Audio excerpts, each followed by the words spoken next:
Antes de presentar a nuestros amigos, queremos agradecerle a nuestros amigos sureños. El sur nos tiene sorpresa, y una sorpresa es que nuestro vino es agrio, pero es nuestro vino. Tú has bebido vino de Neiva. Sí, muy bueno. Pero no han logrado el vino francés. Sí, ahí están las uvas que nos traen unos amigos de Barahona. Esas son de mesa. De mesa. esas no son de higo, de vino. Esas son de mesas. Bien. ¿Cuándo se introdujo esa variedad ya? ¿Cuándo se introdujo esa variedad en la zona? El año pasado. Hay un productor que lleva ya 80 tareas sembradas, pero hay 20 que comienzan a producir y esa es la primera cosecha. Quiero decirte algo, antes de David, Sí. David Volques, Sí. ¿cómo se llama el amigo? José Matos, Tramacón. José Matos y David Volques estuvieron aquí en días pasados y unas personas que están promoviendo la presa de Monte Monte Grande. Grande nos pidieron que ellos nos vengan a hablar de ello. Entonces, el David y José Matos. José Matos, primero nos va a hablar un poquitito de algo que comenzó, y es la uva de mesa y la uva de vino. Recuerdo que cuando Emilio Erasme Peña fue senador por la provincia de Bauruco, trabajó mucho para la desalinización de las tierras de la zona, no solamente para la de Neiva, porque yo creo que Salinas es de Barahona. Sí. Para poder, ustedes nos pueden dar una información de por qué la salinización de esa tierra es lo que impide que haya una uva de mejor calidad. Realmente la desalinización de las tierras era un propósito y es de integrar a la producción en términos general de ese valle de Neiva que tiene un contenido de sales, pero muy escasa entrada de agua, que con lavado, con los drenajes y entrada de agua adecuada, dan muchos productos. Ahora, la uva de Neiva, básicamente, donde se ha dado y se da en la parte alta, en la meseta. Esa parte no tiene que ver con esa desalinización, pero sí tiene que ver con la entrada de agua al Valle de Neiva, porque la dificultad de la producción de esas uvas es el agua, las obras de estructura, de infraestructura y el aprovisionamiento de agua, que en unos casos alimentaría la parte baja, pero al mismo tiempo ayudaría a que el recorrido de las aguas de las lomas que riegan acorten el paso y puedan abarcar esas tierras que se están convirtiendo una gran parte en casas, en patios, y que con la misma crisis económica que vive la gente, hay una parte que se está yendo a pocas manos. Hay gente de otras regiones que han estado comprando tierra y nosotros, de las observaciones que hacemos al Estado para que se organice y no vaya a ser la presa que tanto anhelamos. Y Vamos a hablar de la presa, pero terminando con la uva. Sí. Ese producto se puede mejorar y se puede aumentar el territorio, aumentar la producción. Sí, realmente esa es la primera cosecha comercial y la única observación que le podemos hacer a ese fruto es que con un manejo un poquito más intenso de raleo en el tiempo de maduración de ella, de crecimiento, puede lograrse un grano más grande, pero realmente la textura de ella, el aspecto y la dulzura las consideramos adecuadas. Esa uva es anual o que se toma más de un año. Bueno, El cultivo de esa cosecha, los dos cortes. cosechas al año. Porque Dos. ella, sí, porque ella tan pronto se descosecha, hay una parte que es de poda, lo que provoca que ella eche ramas nuevas y eche el producto Es inmediatamente. decir, que en un año ustedes tienen dos cosechas. Sí. Terminamos. Vamos a hablar ahora de la presa. Lo primero es, háblanos de presas en general, David. Sí, las presas han tenido una historia y un aspecto político. ¿Cuál es tu profesión? Yo soy un gestor social de la región Enriquillo. ¿Tú eres? Gestor social Ya. frente a la problemática. Logramos ahora la primera escuela de medicina, cosas así. Tienen que tener cuidado porque Guerrero Heredia, mi hermano, no le gusta que sean especialistas en neurociencias.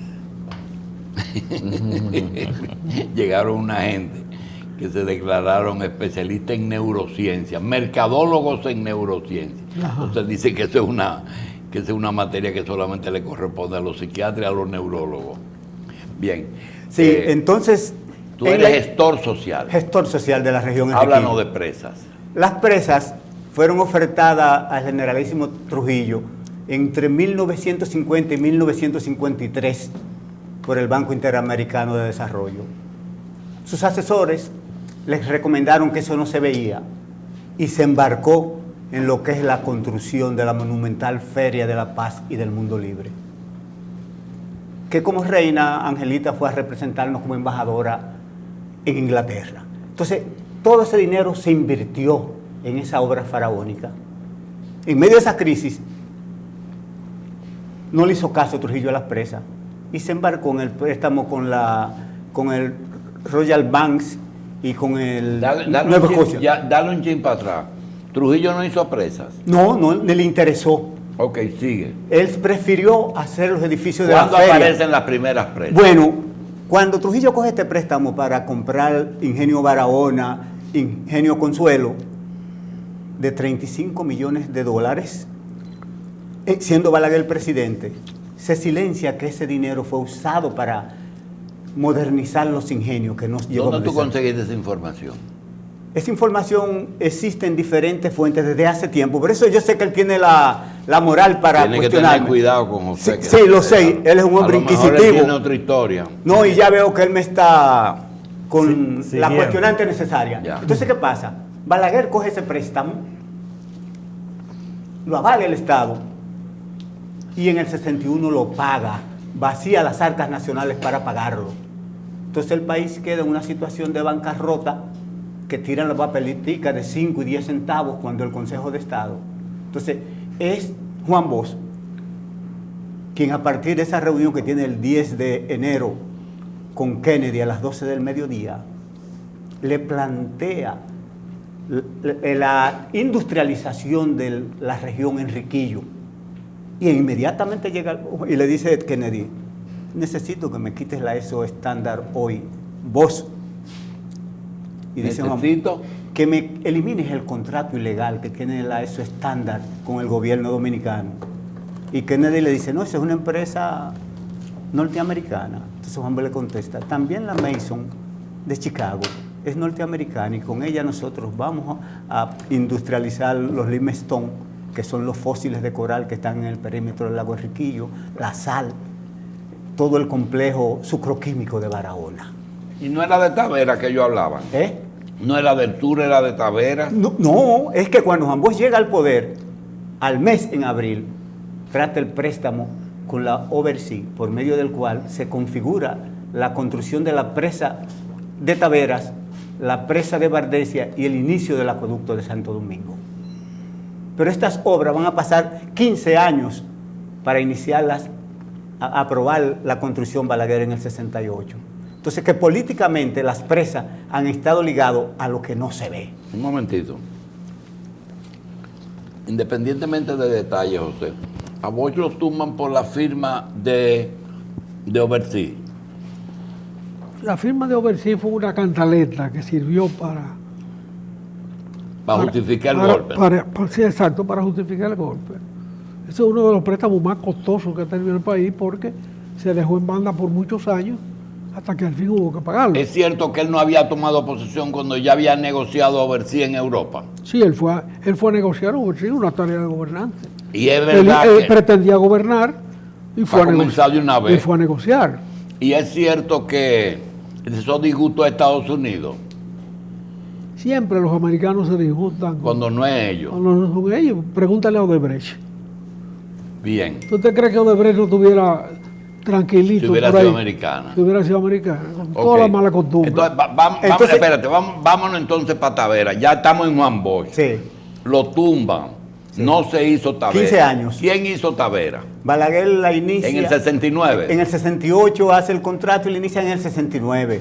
¿Cuándo inauguran Tavera?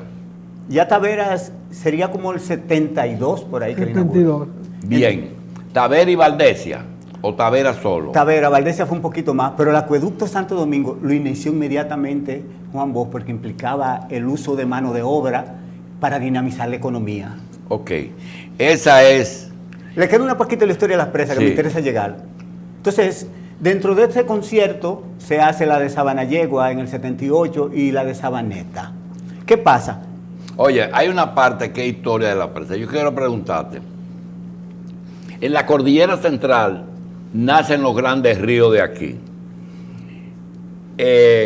Dicen que hay ríos gemelos, es decir, que ya que del norte y ya que del sur nacen más o menos en el mismo lugar, Sí. pero vierten sus aguas sobre uno hacia el norte y otro Sí. hacia el sur. Una- Y dicen que el río que está en Bonao, ¿cómo se llama? Yuna. El Yuna, y el que está en Baní, que se llama Nizao. el Nizao, le pasa lo mismo. Sobre el Nizao está Higüey, Aguacate, Valdesia, Palo de Caja. Valdesia, la contraembalse de Valdesia, el canal de dos canales de riego y el acueducto de Santo Domingo. En el del otro lado hay presas O está la presa de Rincón, de Taveras. Está, pero no es sobre Nizao. No, sobre Nizao es del lado Tavera sur. es sobre el Yaque. Tavera es sobre el Yaque. Y ahí estaba anteriormente una presa pequeña que era el Salto de Jimenoa, que eran las dos donde había hidroeléctrica, Las Damas y Jimenoa. Entonces, ¿qué ha pasado? Pero eso se hizo en la de Trujillo, esas dos. Esa se, No, la de Las Damas se hizo cuando el Consejo de Estado, con la la Cosimar. de Jimenoa fue cuando Trujillo. Cuando Trujillo, 49 por ahí. Es la única presa que Sí, se hace con pero una presa pequeña que generaba quizás 7 megas en su máxima, pero que ya perdió su Ok. efectividad. Y en el sur, ¿qué presas hay? En el sur tenemos Me vas a perdonar, pero no podemos coger el programa entero. En el sur, ¿cuántas presas tenemos? está el complejo Palo de Caja, Aguacate y Bardesia y el derivadero de los Toros. Ahora háblame del de los otro. Toros, no, el derivadero de Eso es Baní. Sí. Ahora háblame del sur largo. Del sur largo, aquí tenemos la presa de Sabanayegua. Sabanayegua y Sabaneta no es lo mismo. No, Sabaneta es una presa de derivación libre y Sabanayegua es una presa que tiene compuertas que pueden controlar. ¿Cuál es la más grande? Sabanayegua. Sabanayegua es casi como Atillo, de grande. De grande, sí, pero tiene la diferencia que al estar en más altura tiene más potencia como generación. Y de energía. genera energía. Sí, se genera mucha energía. Y entonces ahí donde está la pequeña... ¿Y Sabaneta dónde está? Sabaneta está en San Juan de la Maguana. Eso es allá arriba en Romero y Rosario, es donde... Entonces esas son las dos presas que hay en el sur. No, las dos presas que están en el sur, más la de Las Damas, que puede generar 8 ¿Y megas. dónde están las damas? En Duvergé. Eso está allá en... ¿Y qué río es que presa? El río Las Damas, que nace a ¿Tiene 300... suficiente agua? Cuando sube ¿Quién hizo la presa de las damas? la Cosimar, Es la de Trujillo. dominicana. No, cuando Cosimar. el Consejo de Estado. Mira, 61, 62. ¿Y el Nizaíto de qué? ¿De dónde El se Nizaíto toma? también, los alemanes diseñaron... ¿De qué río? Ese es del río Nizao, ese nace del río Nizaíto. No, Nace, Nizaíto de allá, de sí, Pedernales. que nace por las lomas de... Enriquillo. En la loma de Polo. Ah, Y nace que le en Barao. nutren la cañada San Antonio, una serie de cañadas que crean, se diseñó una pequeña presa que no se puso en ejecución. Ahí hay problemas de mantenimiento y de servicio del canal y que se está Y esa es la que le da vida al vallecito. de De Oviedo, de Oviedo, de Enriquillo Enriquillo. y a los acueductos. Bien, terminamos ahí. Pero acuérdese, don Julio, que en medio de esa de Sabanayegua es la red que decía el amigo Rodríguez, el ingeniero que se encargó de Sabanayegua, Francisco Rodríguez. Fran. No, pero no Fran, el de los breteles. No, ¿y cuál? Francisco Francisco Rodríguez, que fue el que diseñó a Sabanayegua, él dijo que había que tomar en cuenta todo ese problema que significaba el no cauce definido del río Yaque del Sur, que iba a provocar una catástrofe de sedimentación y de derrumbes. Señores, nosotros vamos a hacer una pausa para hablar de el nacimiento del Yaque del Sur, las afluentes del Yaque del Sur y el por qué Monte Grande. Pausamos. Primero, como fuente de producción de agua potable, que es lo primero que debe usarse, fuente agrícola.